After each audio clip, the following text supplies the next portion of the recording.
Welcome to PHP Podcast. I'm Mike. And this is Orlando, and Happy New Year to everyone. We're on episode 379. This is an update episode. That's right, an update episode, and this is our first full episode since we've started this new year, 2024. We did have that Monday mini, which we released as a podcast as well as on our YouTube. But if you are just listener of the podcast and you don't normally get our Monday minis, make sure to go over to YouTube, subscribe over there, because every Monday we release anywhere from 10 minutes all the way up to 20-minute episodes. That's extra content that you're normally not getting on the podcast. So we just wanted to give you a little bit of a taste for that on the first. But here we are, our first update episode of the year.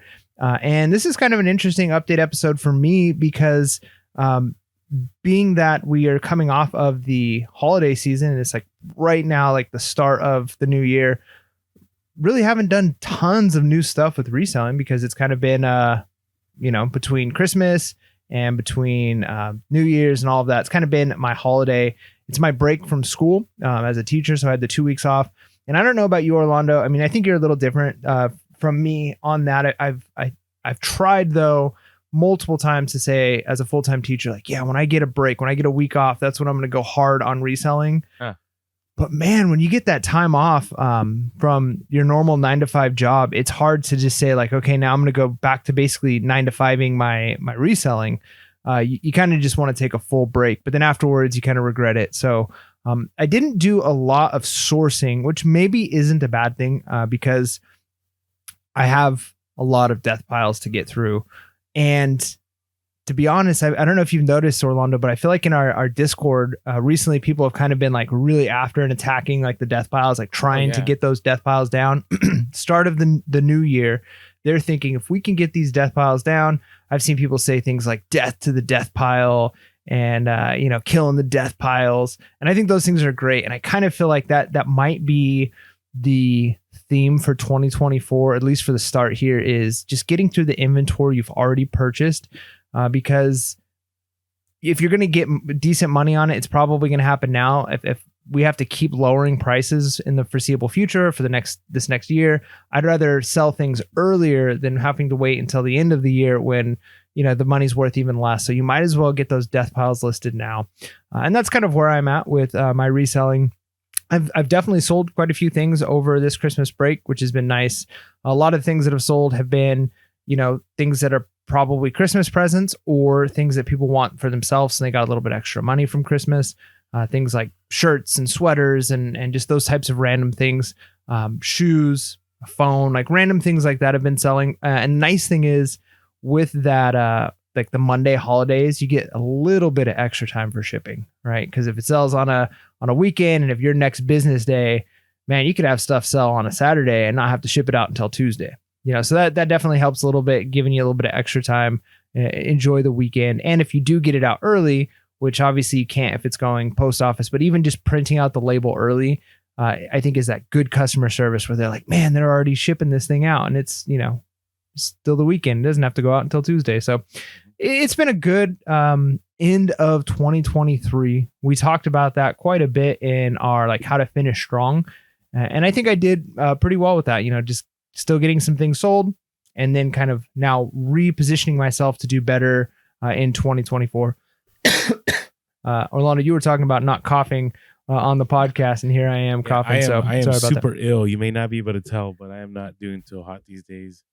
But see, that's how much we care about this podcast is we're putting it out no matter how sick we may be. Now, I do want to say this though. So it's interesting because my wife and I have lived below our means for years now. If you've been following the podcast for any length of time, you've been with us through the experience of moving into the fifth wheel, the experience of the fifth wheel living and reselling, and then finally selling the fifth wheel, moving in with my in-laws and like a rental place until we could move out and finally move to Texas. And that has kind of been allowed us to save up enough money through reselling and through working and all the other side hustles that we do, allowed us to do this move, to buy a house, which is something I honestly thought would never happen for me. I don't think it would have happened in California.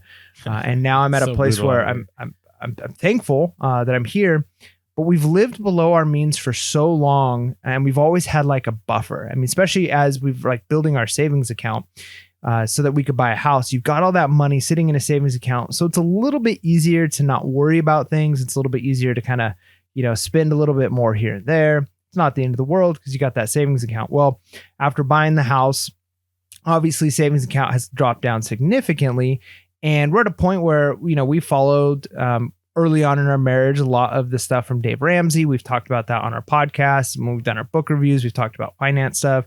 And so we've always had enough of a savings account to handle pretty much any normal emergency that could happen. There's some things that you just can't handle, but so that having that flexibility and that freedom is definitely something that gives you peace of mind. But over literally just this week, in the last couple of days, we've been hit with, my son has some medical bills that have come up, and then my car had like catastrophic failure. Head gasket has gone out. They're wanting us to replace the whole engine on it. We can't get anybody to do the work other than replacing an engine. And so we're looking at like, $7,000-8,000 there, plus my son's medical bills. And just to see that like what was like a buffer, we had some room, some wiggle room there. Now it's like we're living on a much thinner margin, and within just the course of days. And it's just a reminder that you never know, right? Like you never know, anything could happen. You can think you've got a safety net. We all experienced that during the Black Swan incident of 2020, where people could feel safe and confident that their job is going to last forever. And then next thing you know, the whole industry is like down the toilet and you may be out of a job. And so it's just a reminder that something like reselling, even though we've been able to use it as like extra money when we need it, we can kind of ramp it up as needed and kind of tone it down if we feel like we're working too much on it. It's important to never get too comfortable, I feel like. And in some ways, I'm actually kind of blessed and thankful for all of these like expenses coming up, because I feel like it's kind of it woke me up a little bit to the fact that if you think you want something, like I want to save up more money, I want to be able to do these things to my house, I want to eventually move out to this other area here that we're at, now that I know the area a little bit better, all of those things. The question is like, really, how bad do you want it? And I think now I'm at a place where I realize, like, I mean, I don't want to sound extreme, but like I would do almost anything other to prevent myself from failing. Does that make sense? Like I can't fail.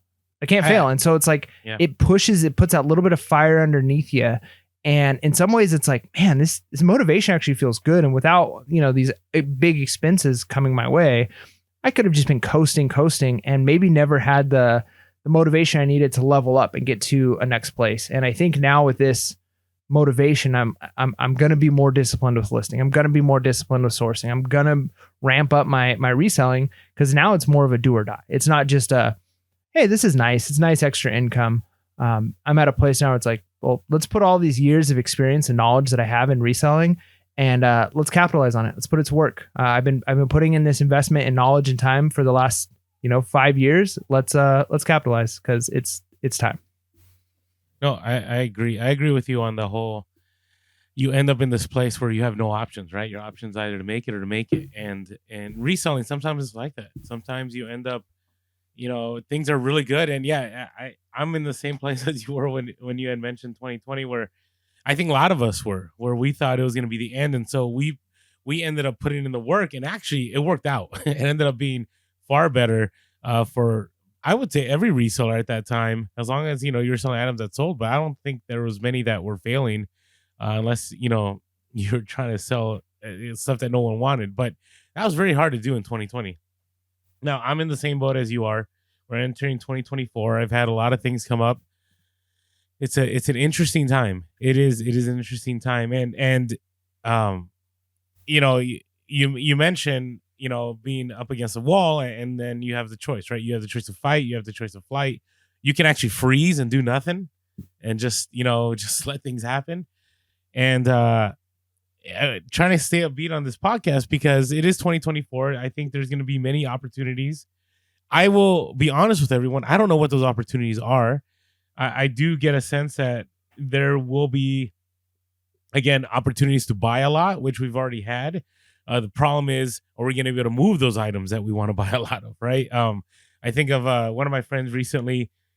He owns a rental company, he loans out equipment for people, and he just bought out another one in San Diego, and that's where we're at right now. Some people are going to be able to, you know, motivate themselves and keep pushing, and they're going to go, you know what, I'm going to try to expand, and I think I can make it happen. Others are going to like, I can't do this anymore. And right now in the reselling space, I don't know if you guys have been aware, but there's been a lot of people just falling off, and it's not a bad thing. I think, safety is a good thing. There's a lot of people I think about right now that were full-time sellers that have gone to now 9 to 5 and they part-time sell. There's others that were big even on YouTube as resellers, and they put in the towel and they said, you know what, I don't want to do this anymore.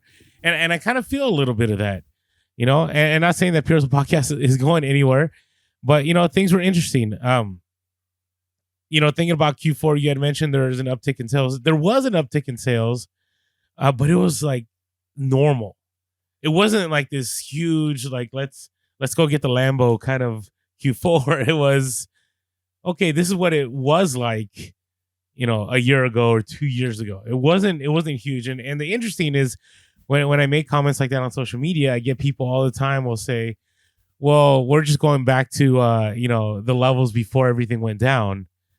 And I'm like, no. I don't think people understand. Like from 2013, when I started reselling, I think it was 2013, something like that. And then I started going full time in 2018 to about 2019 or a little bit into 2020. Things were good. They really were. When we started the podcast, things were good. I mean, we had the podcast running for a good 2 years before, the crazy events of 2020 went down. And even without the stimulus checks, even without all that, like reselling was good. So I do think we're in uncharted territories right now. I think a lot of people that were reselling and had developed their YouTube channel or developed their reselling and became very successful in 2020. Now in 2023, they don't know that things can get better, but they also don't know if things will get better. And we don't know, right? We don't know. And not to get too much into the macroeconomics, but in the 70s when there was stagflation, that was years. Right, the economic recovery was slow. Even after 2008, the recovery after 2008 was very slow. Right, we didn't see anything uptick until 2016, 2017, all the way into 2020, and now we're back in that place. And how long is it going to take for us to recover as resellers? And so, I encourage everyone, as Mike is saying, keep going, stay motivated. I know it's tough. I'm looking at my notes right here, and the last part I had about the update was here that I feel a little burnt out. And that is true. I do. I feel like I put in a ton of hustle during Q4, and the results were not matching the hustle that I had. Or as the kids would say, it wasn't matching the same energy. And so I put in a lot of work. I listed a ton. I sourced a ton. And the results were good. They weren't great. They weren't outstanding. They weren't fantastic. I am grateful for the sales that I had. And so I'm hoping that January will be better. I know a lot of resellers do really well. I've done really well in January. I think last year my best month was February, March. And that was because I went crazy. I had like a 50% off sale that I never had done before, and a bunch of items that people I think were waiting to buy for a long time. People were like, all right, now's the opportunity. Now we're going to buy. So, that's just how things have been. Sales have been consistent. They haven't been great, but they've just been consistent. I think part of why I feel a little bit burnt out is I've just been sourcing my death piles. And part of that has been, I don't go to thrift stores around here. Local deals, everybody's was on a holiday, so people aren't really posting a lot, at least in our area, at least in San Diego. And I know a lot of you are like, Orlando, you guys have like 3,000 listings per category. We have maybe like 30. And I get that. I did miss out on a deal. There was a huge like train set that I could have bought for like $100 that was worth over, like, it was like 1 to 2K. You gotta love it when you get a message back and it's like, oh, it just sold yesterday. And I remember the ad was there for 17 days. I didn't catch it till the day I messaged. And I'm like, man, why was I 24 hours short? Like if I had just gone on, on Craigslist like 2 days before, I would have caught it. But that's okay. There's always opportunities. It's always fun when I go through, I don't know if fun's the right word, but it's always a rediscovery when I go through these death piles of the items I have. I have a haul of an individual I had mentioned before, that La Jolla Hall, where this person was deep into the arts and had a lot of just artistic stuff from over the years. And I was going through some of it, and I was like, wow, I found a brooch here that's worth $70. I found, charms. I've never sold charms before, like charm bracelets, but those could go for good money. And so I started selling some of those items. And so, I'm just learning as I'm going through this pile. I will say part of the reason I'm burnt out is I just haven't gone sourcing. I want to say I haven't gone sourcing. It's getting close to a month. It's getting close to a month, because I remember second week of December, in that time something came up and I couldn't go. So, it was raining. That's right. It was raining. Then the third week, it was right before the Christmas season. There weren't that many garage sales. And then it was, Christmas landed on a Monday. So no one was out there. And again, we had New Year's on a Monday. And so no one was really doing garage sales on the Saturday before. It was like, let me give you perspective. In San Diego, when I go, let's say on Craigslist looking for garage sales, when I look it up, usually there's about 300 to 400 in San Diego. When I go and look it up and there's only 34, that's pretty bad. And of those 34, usually it's people with repeat ads.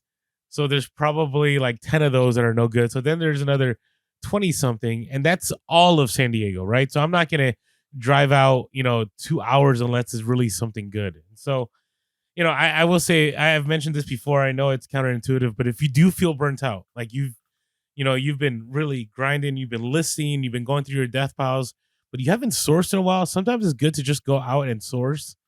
And you find that treasure, you list it, you sell it, and you're like, okay, this is what I enjoy. This is the part I enjoy.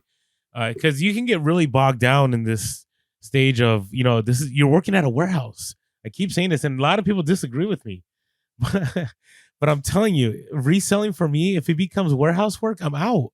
Like I did not get into reselling to do warehouse work. I got into reselling because I enjoyed the dopamine hits. I enjoyed the finds. I enjoyed the big ticket sales. That's what got me into reselling. Finding, 20 thingamabobs that I could sell for, $20 profit each, but I have no interest. I don't care about them. I'm out. So maybe that's the difference. That's what's going to maybe be the difference, whether Orlando stays a reseller towards the end of 2024 or whether I don't stay a reseller. But, yeah, things have been good. I mean, I've had sales. It's interesting. This is the first Q4 that I really didn't have any home runs. I didn't have any $500 sales, no $1,000 sales. I don't think I had maybe one $1,000 day, which in Q4s before that was, I remember one Q4, and obviously with Amazon, that was easy, but it was like every day. But it was good. It was good. So, and we're just trying to keep it real. I do think this year could be good. I just want to let people know and give people, not that you need my permission to get it out, but I feel like there's so much pressure that if you go back to work or you go back to the 9 to 5, that you've kind of failed. And I don't think you failed. You got to do what you got to do to take care of your family. So looking into 2024, there will be buying opportunities. Reselling will get a little bit more intense, but it's definitely doable. And I have a story I want to share in our reseller news, which tells me that there's a whole nother side that things are really moving for people. So, all right. Hey, before we move on, I want to talk about one of our sponsors, My Reseller. Well, they're not a sponsor, but they're one of our affiliate links. My Reseller Genie, good friends of the podcast, and they actually have a giveaway. They're giving away. Let me look this up right now. This is hot off the press. Like literally during the podcast, this came through. And so what's happening is they're giving a free month giveaway every month from now through April. So in January, February, March, and April, 1 month free. If you use our affiliate link below for My Reseller Genie, you get 15% off the first month by using our code Pure Hustle, all in caps. Okay, now the way to enter this, I didn't discuss this with Mike, but Mike, let us know. Are you okay with, as long as you comment? I think we had it before. You had to comment like what you enjoyed about the podcast, blah, blah. How about this time we make it a little more interesting? Let us know what was your best sale of Q4, like the thing you really enjoyed selling. It doesn't have to be high ticket. It could be something that was in your death pile for a long time. It could be like Mike, where, Mike's always like, man, I'm so glad I got rid of that. Maybe it's one of those satisfying feelings. Let us. So you need to subscribe first to the YouTube. And we will check. So subscribe to the YouTube, like this episode, and let us know what was your favorite sale of Q4. At the end of January, we're gonna do the random, selector, and we'll pick a winner, and you'll have 1 free month of my reseller genie. I do think this has to be the first time people that haven't signed up for my reseller genie, so you have to be a first timer. But you know what? Even if you're not a first timer, join anyways, and I'll clarify with my reseller genie. No guarantees, but I will ask with them. So even if you're, a listener of the show for years and you've been on my reseller genie for a while, you know, just join. And if it doesn't work out, then I'm sorry, but it's better to do it now than. Man, you're really selling this. Well, I mean, hey, every corner you can cut, every bottom line you can help out, anybody we can help out. I want to help out. So, and my reseller genie, they're one of our greatest partners in the reselling community, as far as, businesses that are out there helping resellers. So if you haven't yet, go to the link below, use our code Pure Hustle, get that 15% off the first month. And if you want to get that month free, make sure to put a comment below. Greatest find of Q4, subscribe our channel, and like this post. All right, you got random stories, Mike? Yeah, I don't know how random, but I kind of teased on our last episode that we did that I have potentially a new niche that I'm interested in, and we'll see how it goes. This may be one of those things that's like throughout the course of the year or two, it ends up being relatively profitable, but then also just a fun hobby.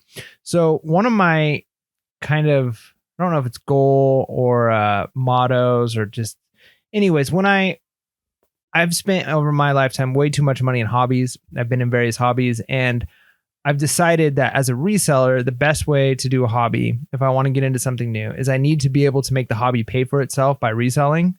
So like I could buy the items, flip the items, and then like continue in the hobby and resell to pay for it, and then potentially make some profit. And I think I might have found a new one of those. So I mentioned a while back that kind of just learning the area, learning Texas. So barbecue and smoking meats is really popular, obviously, in Texas. If you're a Texan, you know what I'm talking about. And if you're not in Texas and you haven't had some Texas barbecue, you are missing out. But anyways, I have some friends that I've made here at church and school that are really, really into smoking meats, and it's just something they're really good at. So I've kind of been learning from them and learning like what types of equipment is good. And being the reseller that I am, I'm not going to be buying anything full price. I'm going to be on Craigslist. I'm going to be on Facebook Marketplace. I'm going to be doing those local deals, getting the good prices on things. And I was able to do that with a decent smoker that I was able to pick up for basically pennies on the dollar. It needs a little bit of work to just basically cosmetic stuff to make it look nice. But I've been smoking meat on it for the last 2 weeks. Like all my Christmas break, I've been smoking every couple of days. It's been a lot of fun, ton of fun. And my thought process is I probably put $50 into some cosmetic work on this thing, and I'd be able to turn around and sell it for, $400 or $500, which then again, I'm not going to do until I have another one lined up. But if I can keep doing little flips like this, I'm able to use this thing. It's perfectly usable. I'm able to smoke these meats, kind of learn how to do it. And then I'm going to be able to turn a profit on it and sell it once I find another one of these for a relatively decent price. Maybe do a little bit of, again, some basic cosmetic work or repair work, maintenance to make them nice, flip them. And to think like this year, I might be able to make a few $1,000s in this new hobby that I'm in, right? Like that's a thing that I enjoy doing. It's been kind of fun. And I'm also going to be able to make some money doing it. And it's one of those things where I'm not expecting that every single day that I go onto Facebook Marketplace or Craigslist or go to a garage sale that I'm going to find barbecue or smoking, equipment and stuff that is going to be profitable. This might be like a once a quarter or once every few months. It's like, oh, look, here's this thing. I can pick it up. It's a good price. I'm going to nab it. And that's enough, right? Like if you have enough things that are like that, I make enough money on other niches that I'm in reselling, that if I can do that on this one, it pays for itself for the hobby. Plus I'm going to be making profit. Man, you do that for basically any hobby you can think of, like anything you want to get into, you can pretty much make money doing it reselling, right?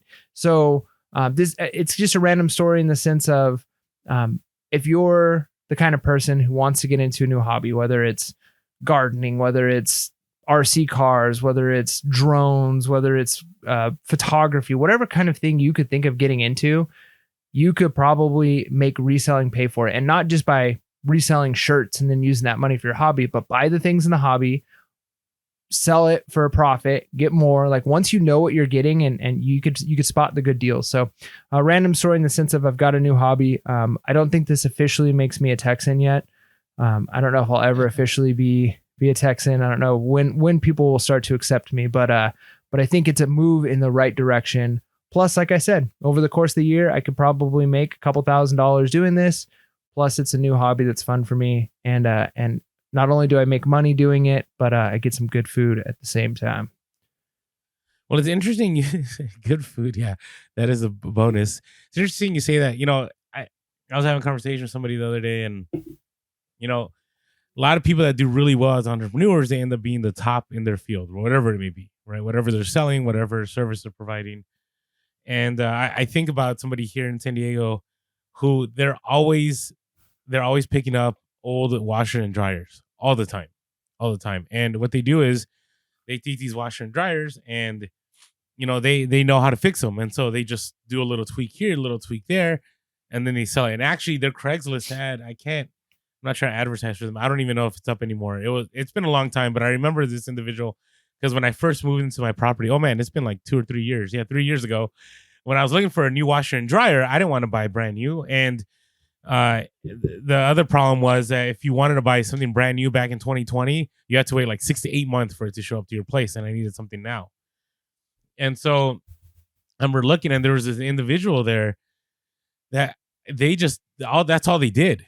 Like they would just pick stuff up, and they had pictures of like their home or their backyard, and they had like 30 or 40 washer and dryers, and they were very out front with it. Like, hey, I pick up ones that people have discarded. I fix them up. I tweak them. They're like new to you. I think he gave people like a 30-day warranty or something, which didn't cost him much because, his cost of goods were cheap and he knew what he was doing. And so, yeah, I mean, barbecue, man, if you can figure that out there, that could be a win. I mean, and that's on a lot of things. If you have that expertise, I saw somebody the other day on good old TikTok. I don't know if I would recommend this, but they bought a car, and I think they replaced the gasket, like you said, like you're talking about your car.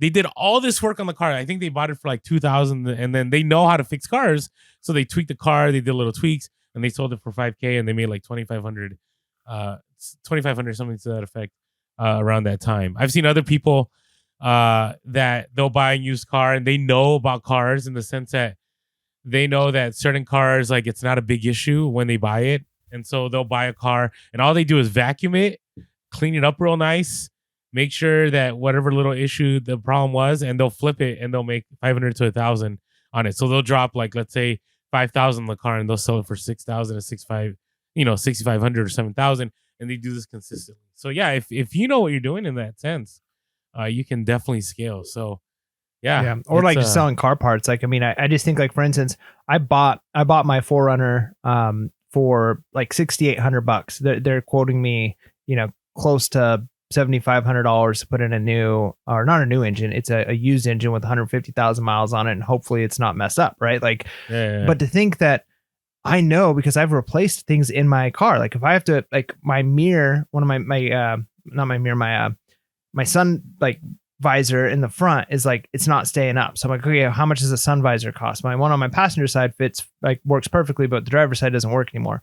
Well, if you get one on eBay, you're looking at like $80-$90 for a used sun visor that fits my car, right? So I'm like, man, people who know what they're doing, they could just buy a car like this. Because for me, I'm at a point now where it's like, if I can't fix my car, yeah, I'd gladly let it go for a couple $1,000 or $1,000. Because yeah, somebody's either going to fix it, or they can part off all those little things. They know how much mirrors sell for, they know how much different like radio parts sell for, the steering wheel, the seat, and they can part those things out and they make a killing. But again, you just got to know what it is. So it's like, for a hobby like that, it has to be something you're passionate about. Like I could never get into cars like that, because there's tons of money, but it's just not my passion.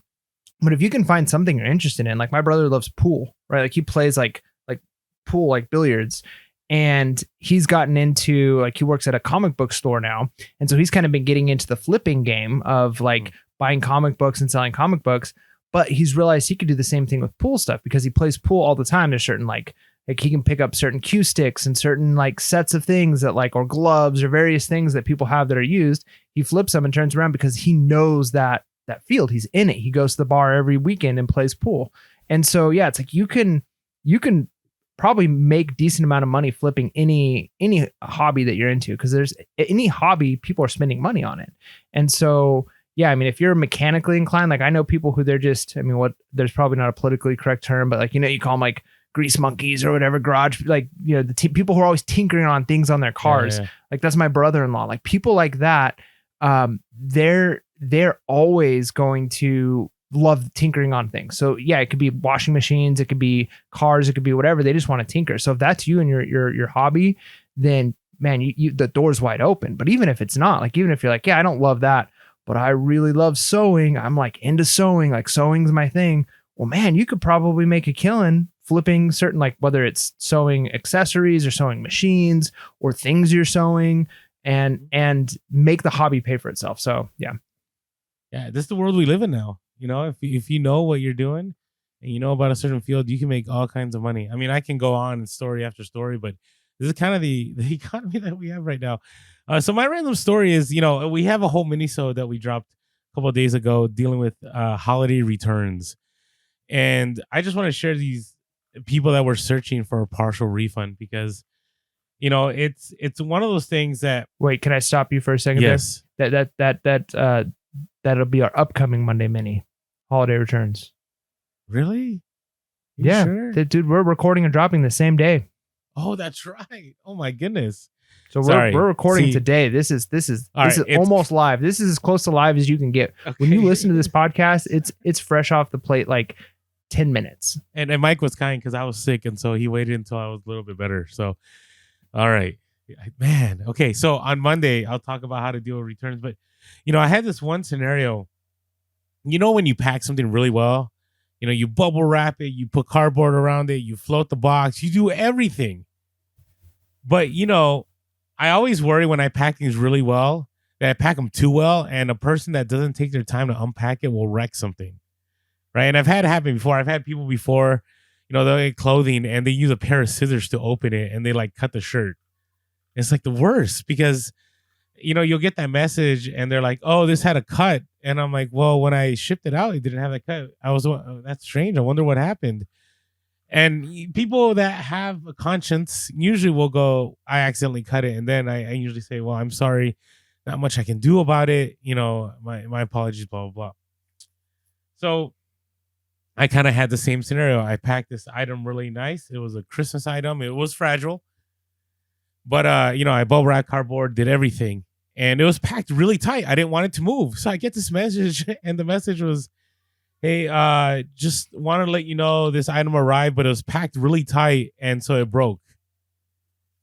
And I was like, what? Packed really? Like, that's what you're supposed to do. So I share this on the upcoming episode, but I just said, hey, I'm sorry, things didn't work out. You are welcome to return it. But then I decided I kind of had to feel my way through this, and I was like, something's not right. Like, I know I packed this really well. And I said, hey, just wondering, did the item arrive damaged or did it get damaged while unpacking?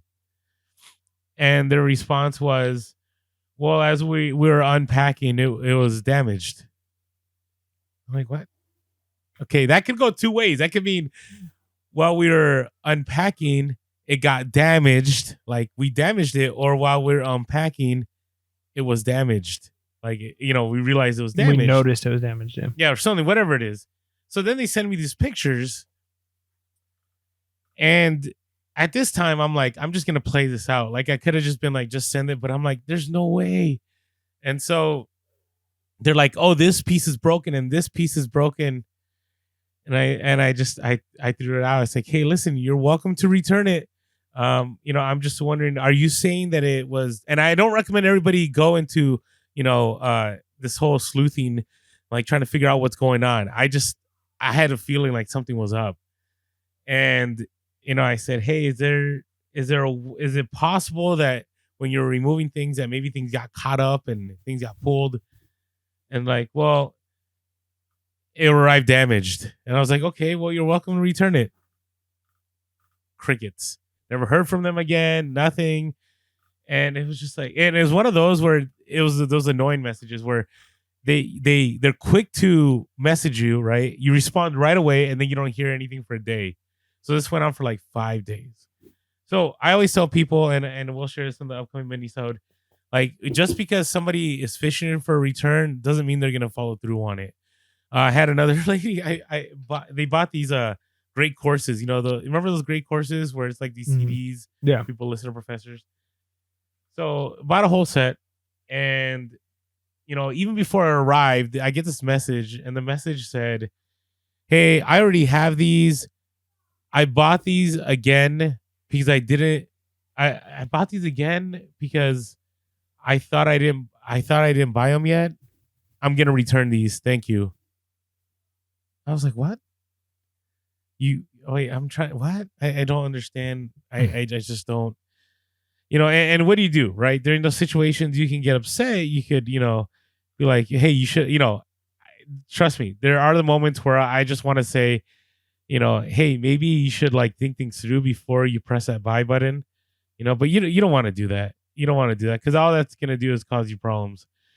And here, I just want to read the message because it was so odd because you think, hey, I'm going to get a return from this. And it's annoying because it cost me $13 shipping and I have free shipping. They said, when this order arrived, I will be returning it. The reason is that someone had the set and presented it to me. I enjoy the great courses, but do not need 2 copies. I apologize for the inconvenience. Thank you for accepting the return and refunding the cost. I just shipped it. It didn't even arrive. No apology. You know, there wasn't apologies, but to me, it wasn't contrite. Okay. And all I responded was, okay, crickets. Never heard anything. Never got the return. So I want to encourage you guys. You know, you are going to get some random messages now. We'll talk about this on our Monday minisode about people looking for a return, hoping to return. But sometimes, you know, people just forget. Sometimes people don't want to. There's an item I bought from Amazon back in July, and I was like, I'm going to return that. And it wasn't until December that I remembered to return it, and I couldn't return it anymore. You know what makes me sad about it too is it was a gift for my son, and it broke, and I couldn't return it because I waited too long to return it. So, anyways, just don't fret, don't stress. Returns are coming, but maybe they won't be too bad. So, those are my random stories. Nice. All right, hey, before we move on, I want to say I appreciate all of you that continue to support us on Patreon. It's been really helpful to us, especially during those times where, you know, we get caught up with family life. We get caught up with, you know, even right now, like we're dealing with technical difficulties. So hoping that this drops today, you know, and sometimes that ends up, you know, taking a lot of our time, right? Mike has to spend 30, 40 minutes finding out what the glitch is, what's going on with the site, and it takes us away from our business and our family. So thank you to all of you that signed up for Patreon to help us out. If you want to help us out in this new year, just go to patreon.com/PureHustle and for $5.55 a month, you can help support the podcast, or you can go to the link below. That is a Patreon link. And with that, you get opportunity to be in the Pure Hustle Discord. And I say this all the time, and I'll keep saying it. I love it because it's not built on Mike and I. It's built on the community of resellers that are there. We have all kinds of resellers, from retail arbitrage on eBay, retail arbitrage on Amazon. We have people that do Etsy. We have individuals that are very good at local deals. You know, Mike and I don't always answer the questions because they're already answered by the time we get back on the Discord. And so if you haven't yet, check us out on Patreon and sign up for $5.55 a month. And if you haven't been following us on social media, we are Pure Hustle Podcast on all platforms, Pure Hustle Cast on Twitter. You can always, or X, you can always give us a call, 619-738-1170. That's 619-738-1170. Or shoot us an email at purehustlepodcast@gmail.com. That's purehustlepodcast@gmail.com. Thankful to all of you that listen to the podcast. If you haven't had a chance yet, jump on over to YouTube, hit that subscribe button, and smash that like button. And last of all, thank you for all the iTunes reviews.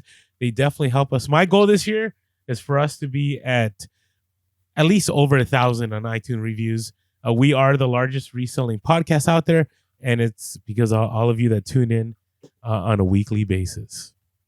Yeah. I'm ready to talk about some maybe important stuff. Yeah, let's do it. So, I'm trying to pull it up at eBay's new accept offer strategy, shop airlines, and buying tanks on eBay. All this and more on Reseller News. Orlando, take it away. All right. So this time I had the sound effect ready, but I didn't have the notes up. So one of these days I'm going to get them both together at the same time. It's all good. It's all good. Hey, you kind of went out a little bit, but I know it's going to be fixed on Audacity. But oh yeah, it'll be good. Man, we're already 43 minutes into this. Let's are we really? Yeah. Because I don't know. I don't know. And, I took some Dayquil before we started, and now it's kicking in, and I'm feeling really good. So, this is an interesting one, and I usually don't like bringing up items that are happening in the reselling community if it's only a few people, but a lot of people have encountered this. I myself, have you had offers disappear on you? Like you accept an offer and then just nothing happens? I don't think so. Okay, so you may be one of few, but it's interesting. I had people message DM me I think early last week, and they're like, "Hey, Orlando, have you had offers you accepted disappear?" And I'm like, "Wow, that's crazy. No, I haven't had any of that happen." And I had a few people DM me that, and I didn't think anything of it. I thought maybe there's a glitch on the app or something, and then it happened to me. I got a nice offer on a set of books. I accepted it. And then usually when you accept an offer, it says sold. Never got the sold notification. And then every time I go back to the offer, I accept it and then it disappears. Like it never fully goes through. It just disappears. And I'm like, is this an eBay glitch? Like what is going on? So I posted on social and I said, hey, you're not alone. This is happening to others.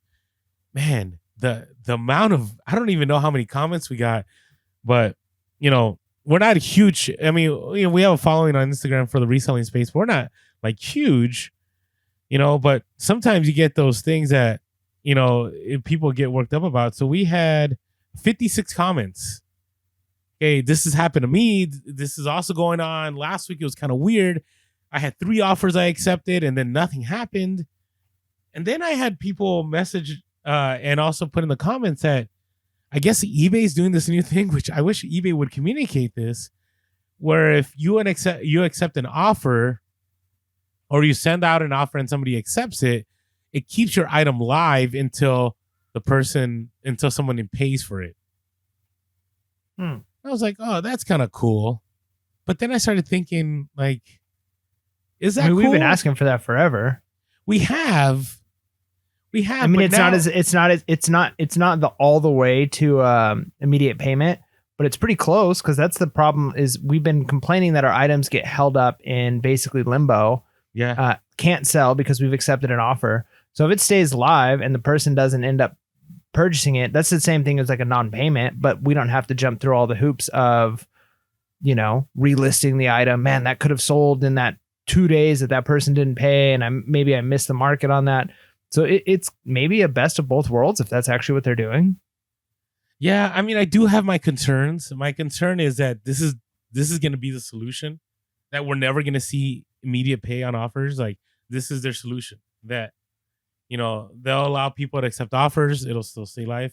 I mean, I guess it is what it is. But I don't know. I still would love it. I mean, because we see the ones where, if you accept this offer, you'll be paid right away. Right. So like you as the seller get the choice in like, well, I'll only accept those offers. Or you could say, well, I'll accept the other ones. And there's maybe a 50-50 chance that they'll pay. And if they don't, it's no skin off my back because I don't have to relist it, Yeah. I mean, this was one of the things I've mentioned before with eBay, and trust me, I love eBay, and they got us some. They sent us a gift too. I got a next podcast. I forgot to bring it out. It's in my car. I think it was like some Stanley version of eBay, like like the cups. Pretty cool. Man, yeah. I'm gonna have to ship it out to you. My issue is, so for example, this offer, right? It was a nice offer, and it was a bunch of books, and had they paid right away, I would have packaged and shipped it. So I didn't do that. And I waited until about 4:30 to make sure I made it to the post office. And I was hoping that they would pay so I can just pack it up and I could just drop it off. Well, it never happened. Right. And so there, the other issue, the one issue it will fix is there have been some of us, that have, when we get an offer and people don't pay right away, we'll just relist the item and keep it live anyways. And some of us have gotten in trouble with that because we forget that we had done that. And the person pays for it and you ship it out and you still have this other listing of this item that already sold.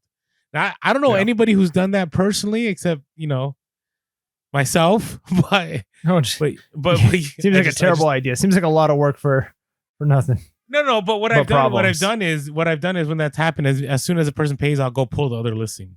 Because to me, it's like that's a lot of extra work. And you're running a huge risk. Like this definitely solves that problem. I hope. Yes. I mean, I feel like that was. I know I'm not the only one that bunch of hoops. It just seems like you're jumping through a bunch of hoops for. I mean, I get it. Like especially if you're worried, that's like, for instance, if let's say you have a T-shirt of Celebrity X, like whoever it is, and Celebrity X just had a new album release or just passed away or whatever it is, and so the market has increased. You accept an offer. I get how that would be like, man, I might miss this if this person doesn't pay. So I could see that, but you might end up double selling something. So it's risky. I mean, it's definitely like a potential, but yeah, if eBay is doing this, have we confirmed that for sure this is what eBay is doing? Don't know. All I know is that some people have said they received a message from eBay that this is what's happening. I have received 0 messages. It's all speculation.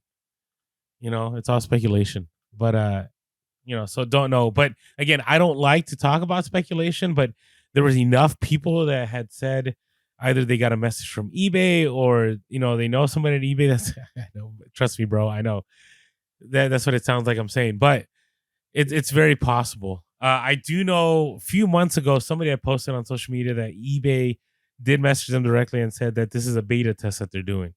So I don't know. We'll see what happens. So if you're wondering, if you're listening to this podcast and you're like, hey, I've had offers that I accepted and no one ever paid, or not only it doesn't even show sold, it just disappears. And the reason it disappears is because the item never sold, the person never paid, and so it's treating them as one and the same. So now you know. All right, hey, along with that, I want to share something new. Have you ever had anybody from Shop Airlines buy something from you? I think so. I think we've talked about that before, haven't we? Yeah, it's been a long time. Are they drop shippers, right? Or yeah, they're not. They're freight forwarders is what I call them. I don't know if that's the right term, but so I want to share this for a lot of the new listeners here that maybe have never encountered this, or maybe you're a veteran reseller, and sometimes you'll get somebody from Shop Airlines asking for a request, and you've kind of denied it. I want to let you guys know, and we're not paid by Shop Airlines. Maybe we should have them like sponsor us. I haven't thought about that, but so Shop Airlines, they work with I don't think it's just Japan. They may be other Asian countries. But so what happened, for example, for me, I ended up selling, it was like a Pixar lamp. It was pretty cool. And they had messaged me and they say, hey, it seems that eBay won't ship out to Japan, which is strange because I've sold stuff to Japan before, but they said, hey, it seems like eBay won't ship this item to Japan. And maybe it's because it was a lamp instead of a t-shirt that I sold. And they said, but what I'll do is, hey, if you're willing to agree to $150, what I can do is I'll buy it and I'll have you ship it to a freight forwarder in Los Angeles, and then they'll ship it out to Japan for me. And I was like, all right, cool. So what it is it's you'll sell something and then you'll get this message right away. And this message will say, hey, thanks so much for blah, blah, blah, making the purchase. Please make sure to pack it well, blah, blah, blah. Please also write the item number on the label so we can locate what the item is. And so you might get that, right? If you're new, and you might go, oh, this sounds kind of scammy. I don't know if I want to do this. It is a legit company.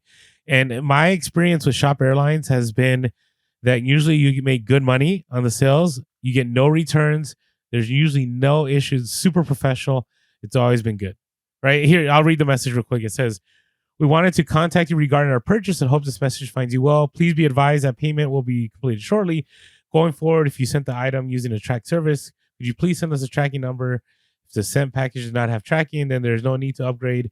If possible, please write the item number so we can identify it. Thank you, Shop Airlines. And actually right now, what they do is when you go to print the label, the item number is already on the label. So you don't even have to write it anymore. So it's really streamlined. So just want to share that with everyone there because there are companies like that. I think there's 2 or 3 of them. Shop Airlines is the main one, but always good buyers. Never had an issue with them.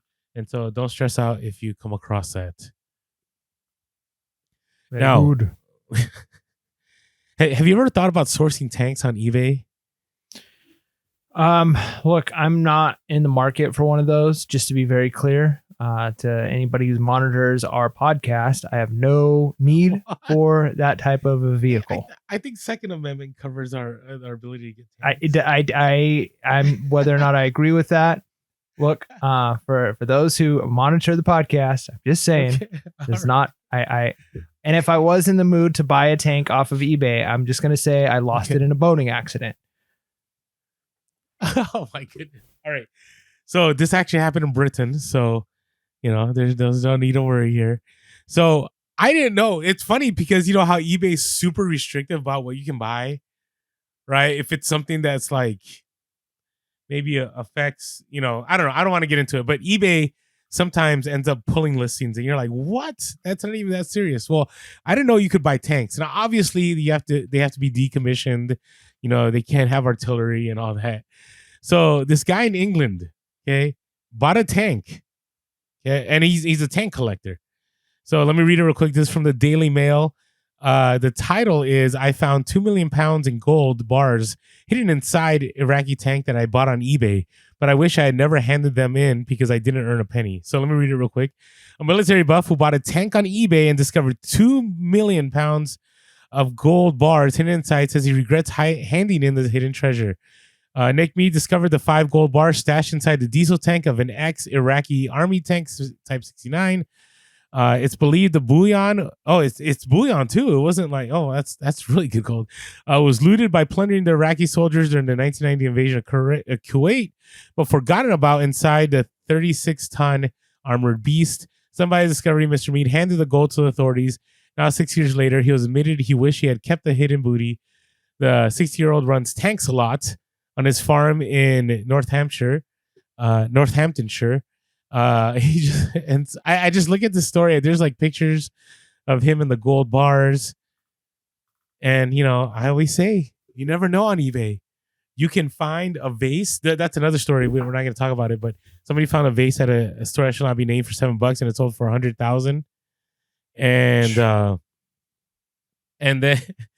then somebody get paintings, and then you get a guy that buys a tank, and they end up finding gold bars. So there you have bonkers, it. Man. Wild. It always tells me. Wow. Well, the sad part about it is there's probably truth to it that it was gold that was looted. There was a 60 Minutes the other day I was watching about like all these like artifacts that were stolen like in Asia and somehow made it to like the Met and made it to like very wealthy people's houses. And we've talked about that museum in England that was selling. Why is it always in England? I don't understand. Okay, that was selling all these Roman things on auction, and they were selling for like 1/100th of the price because no one knew what they had. So just to show you, maybe you don't even need a source. Thrift stores, the bins, garage sales. If you just source on eBay, you might strike it lucky. Now, you're not going to find a tank with gold bars in it.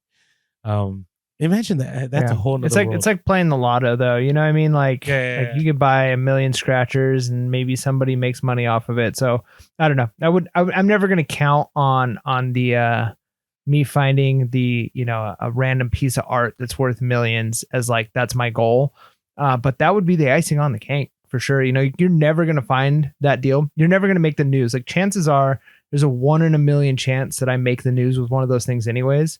But if I'm not outsourcing, it's a 0 in a million. So you might as well be outsourcing. You're going to make money anyways. And who knows? Maybe you find the lost Van Gogh or something.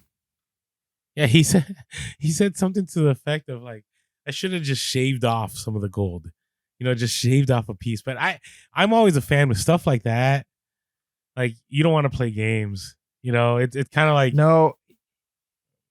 Yeah. So I know I told this story that it's probably been years ago now, but we were at like a postal place back in our hometown there in California that handled our business mail and even our personal mail because we were out in the boondocks, didn't have like an actual like mailing address. So anyways, my wife, she collects some mail and some packages, goes to the car and starts to open it and opens up this package and realizes it wasn't for us after she opened it. And it was like an envelope. It was put in our mailbox, an envelope that was like stuffed full of like, what do they call ads? Like newspaper ads, like surrounding money. It was $100 bills, like just stacks and stacks of $100 bills wrapped in like newspaper advertisement paper inside of an envelope. And so like a package. And so my wife like saw that it wasn't our number. It was another person's number. So she goes running in. She's like, oh, this wasn't mine. And it's like, yeah, like we have kept it, you know, sure, people could do that. But other than the fact that it's just not like right, because that's somebody's not our package, you know, other than that, to me, that seems like if you don't want to get on someone's bad side, it's the person sending, you know, thousands of dollars or tens of thousands of dollars and trying to hide it in envelopes. Like that seems like some drug money or something. Like I don't want to be on the bad side. I don't want them to say like, who did you give that envelope to? You know what I mean? Like I don't need them coming to my house. Same thing with if I bought something like that and all of a sudden there's some gold or some like rare jewelry. Yeah. I don't know if it's worth my life if they go looking for it. Yeah. Listen, I grew up in a world where if you found a bag of money, you just leave that money there. You don't mess with it. You don't do anything with it because somebody's going to come looking for it. If you find a list of names under a table, you leave that list there. You don't do, you know, and it may be just geocaching, but you know what? You don't mess with it. You just leave it there. You just leave it there. It ain't my geocache. Yeah, I know. All right. Hey, I wanted to, so I got two more things and we're done. I just was encouraged. So K-Way Shop, Wayne, a great listener of the podcast, actually started off as a mail. He was a mailman why did I get an accent when I said that? He was a mailman. A mailman. He was a mailman and he was selling on eBay part-time. He's one of the early listeners to the podcast and he just kept building and building. And then he went full-time, paid off all his college debt, I think paid off his car.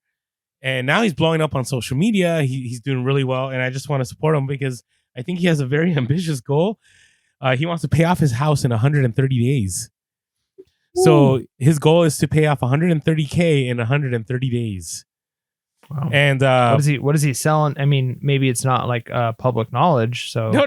But is it like what's his niche? Like what is he in? So he's doing a lot of whatnot now. He's doing it, I think, like 5 days a week, maybe 7. Don't know. I can't remember. Just my mind is all over the place. I've been sick, but he's doing whatnot at least 5 times a week, and on top of that, he's doing whatnot consignment, which I think is pretty smart. And so if you have items that you're like you don't want to do the whatnot, but you don't want to put on eBay, you can. You know, Wayne did not pay me for any. Wayne doesn't even know I'm doing this. I just was very impressed by his story here, and listen, if he can do that, good for him. Like all the best, man. So, you know, check out K-Way Shop. I hope he makes the 130 to 1K. And here's the thing. This is what I love about reselling is there's so many possibilities. Now, it does take a lot of sacrifice. It does take a lot of hustle. Mm-hmm. You know, I'm pretty sure this is gonna put a strain on his time, right? Time with his wife and his kids, and his wife is full time with him, so that does help. But it is going to be tough. And so, you know, they're going to have to figure out how to manage the time, how to make these auctions happen. But, and, you know, just encouraged by that. I always like, you know, putting a little bit of sunshine in our stories here. So, yeah, man, maybe I should try something like that. I'd be happy to pay off my house in a year or two, man, 130 days. But see, you know, the other thing is I've kind of learned this, not like I made it up. I've just like seen other people say it. And I think there's enough truth to it.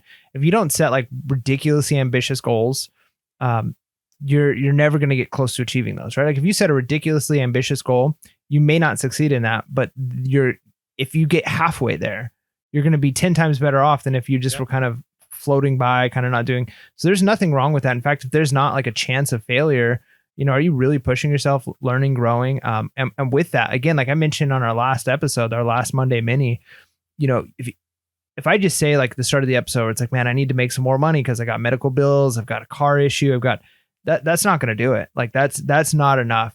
But if I say like, man, I need $20,000 in the next 6 months, or or things are going to be way too tight for my family. Now, all of a sudden I have and I'm not saying that's the number. I'm just using that as an example.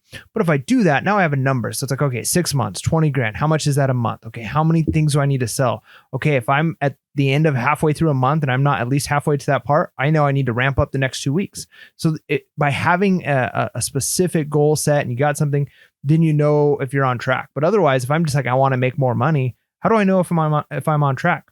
2 weeks in, I'm like, have I achieved it? Have I made, I'm got a little bit more money in the bank account. Is it enough money in the bank account? I don't know. Like, you have to have that number ahead of time. And I think, an ambitious goal, like 130 grand in 130 days, is it doable? I mean, it's possible. $1,000 a day. That's crazy. That's ambitious, but at least he knows what he needs. And then you know what you have to do to get it. I think it's doable. I mean, it's going to take some hustle, but I think it is doable. I mean, because if you get 3 days in and you realize you're only averaging $600 a day, then you realize, okay, well, for the rest of this week, now I need to up it. I need to go even harder because I'm not clearing enough. But yeah, if you don't have that number set, you might be like, wow, $600 a day, that's great. And then you slack off, you stagnate, and then you never get better. Yeah. So we'll see how it goes. Now, this next story, this was local for us. And I keep saying this, shoplifting is becoming a big deal when it comes to reselling. I get people all the time say it's not that big of a deal, but I'm telling you, it is affecting the market. This was local to us. In this past December, a lady in Bonsall, or is it Bonsall or is it Bonsai? I don't know. I think it's Bonsall. All right. So it looks like Orlando got kicked and he should be joining back. Sorry if you listened to a little bit of time there of no audio at all. I know that doesn't make for a good podcast, but that's what happens. Sometimes you got technical difficulties, you're far away. So Orlando should be joining back any minute. I don't know what kicked him. Hey, but I'm going to say we've been going on several months now of recording remote like this. And this is the first time we've had an issue where one of us got kicked. And it's probably a good thing it was him and not me, since I'm the one officially doing the recording here. So not a big deal with that. All right, so I'm not sure what Orlando is going to say for that last one, but we are going to move into our BOLO. So I'm going to go ahead and give my BOLO first, and then we will see when Orlando gets back on if he is ready for his BOLO. So let me get that sound effect. BOLO, BOLO, BOLO, BOLO, BOLO, BOLO. What's your BOLO? Yeah. Okay, so my BOLO is, and we've talked about Department 56 a million times on this podcast, so I'm not trying to beat a dead horse on that, but I've actually done really well after Christmas. So the week after Christmas, selling Christmas decorations. Some of it have been Department 56, some other ornaments, some other decoration stuff. And it's just a reminder that a lot of times we think that the holidays, you got to sell the stuff prior to the holiday. But the reality is you can sell stuff after the holiday is over. So once the holiday is ended, people are starting to put away their decorations. They're looking at what is maybe broken. Their kids have broken some pieces, or they're thinking, what would look good in my village here? My BOLO is those holiday decoration things. A lot of times people will start clearancing them out. They'll start getting rid of stuff. Or you might think if you've got it in your death pile, I don't need to list this now because, it's already, I might as well wait until next Christmas. Well, the month or so after holidays, a lot of times people are buying those things, they're buying those decorations. So if you find it at garage sales and thrift stores at a decent price because the holiday is over, don't be afraid to pick those things up because they still sell really well as people are starting to put away their decorations and plan for the next year. All right, Orlando, glad to have you back on. What is your BOLO? I don't even know what happened. So anyways, we'll talk in post-production what we'll do happen there. What happened? I don't know what happened. So I'm glad I'm back. And maybe to the listeners, I've never disappeared. You were gone. You're gone and you're back. Okay. All right. So we're not even did you even get about the story I was going to talk about? Did you just go right into BOLO? No. I just went into BOLO. Yeah, I didn't know if you'd be back or not. So yeah. That's fine. It wasn't that important. People are like, what is it going to be? It's not that big of a deal. All right. Hey. So my BOLO is since we're entering an election year, and it's going to be probably one of the biggest elections. People always say that, I know, but I think it will be one of the biggest elections we've had in a long time. And I do think that, political attire, whatever, aisle it is, whether it's Democrat, Republican, Libertarian, Green Party, I think all that stuff is going to start selling. I do think that campaign pins are going to sell. Like right now, they don't go for very much, but I do think in the next 3 to 4 months, things will go up. If there's like protest pins, I think those will go up. If you have anti-Vietnam, anti whatever it is, like if you have any of those historical relics around, like those will go up. If you have an old school, like, Obama Biden shirt from 2008 or 2012, or you have a, Romney McCain one from, the 2000, whatever it is, like, I think those things are going to sell just because it's a political year. So keep an eye out for those. And I'm not saying, don't go spend a lot of money, because they may not, but I do anticipate that's going to be the case. Just because, last election cycle, I sold a lot of political items during that year. So definitely check those out. All right. Hey, before we move on, I just want to share real quick about American Bolo Boy. American Bolo Boy has always been great to us. I needed a lot of bubble wrap during this past Q4, and got to me overnight sometimes, got to me in 2 days if it was over the weekend. And so if you haven't had a chance yet, make sure to check out American Bolo Boy and use our link below. You could actually get 5% off the tape, which is already at a greatly discounted rate by using our code Pure Hustle. So make sure to check out American Bolo Boy. All right, Mike, what are you looking forward to here? Man, I'm going to keep with the theme of our Discord and, just trying to kill the death pile. You know what I mean? Like, it's like this monster that's living out in my garage. And I just want to get through it. It's hard to be disciplined. It's easy to be disciplined in the things you want to do. And it's hard to be disciplined in the things and that's what real discipline is doing what you don't want to do because you have to do it anyways. And so I've just decided that I'm going to change the way I list, because listing is always that thing that's on the back burner. If I get time, I'll do it. And so the times I get is way less. And so I'm just going to force it. I'm going to make it happen. It's going to be one of the very first things I do every single day. That way there's no excuse. I could eat that frog, get it done. And I think I'm going to be happier. I think not only happier because things will start moving and selling faster, but I'm going to have my inventory will be a little bit more organized and clean because I won't have totes full of unlisted things and piles of unlisted things. So yeah, I want to crush those death piles. Death to the death piles. So I'm all for that, and I'm working on that, but I need to make space. And so I'm going to have to make a decision here soon, whether I just get rid of stuff. It's one of those things where I had mentioned in previous podcasts where, I ended up getting a great deal and I got a lot of great stuff, but part of the deal was taking everything. And right now I'm just tired of looking at it. And, we can become very much hoarders thinking that something is valuable when it's not. And listen, if it's just sitting there and it's taking up space and you're not doing anything with it, it's invaluable to you. So my goal is by the time we have this next podcast is that my second eBay room is cleared out of space so I can make space for new inventory here. And then the other thing is I need to go sourcing, man. I feel like part of my soul has died. I should have gone sourcing today. I didn't even go sourcing today. Well, I've been sick, so that's why I haven't gone sourcing recently. But I don't feel like I'm sick because of the Dayquil I took. But I want to get out there because sourcing keeps me motivated, especially when you have a great find and you're like, I'm gonna list this right away. You get that sale. So I'm looking forward to garage sale season starting here again. I know other parts of the country it's not going to be till about maybe April. But here, in January, I there's some good garage sales out here. So I'm looking forward to those. And I'm just trucking along here in 2024, expecting great things. Working towards great things. Even though things have been interesting, I'm not giving up. I'm going to keep moving forward. And so hope everyone is having a great start to the new year. Hopefully you have a lot of sales coming through in January. And with that being said, make sure to be real, be relevant, and be reselling. Peace.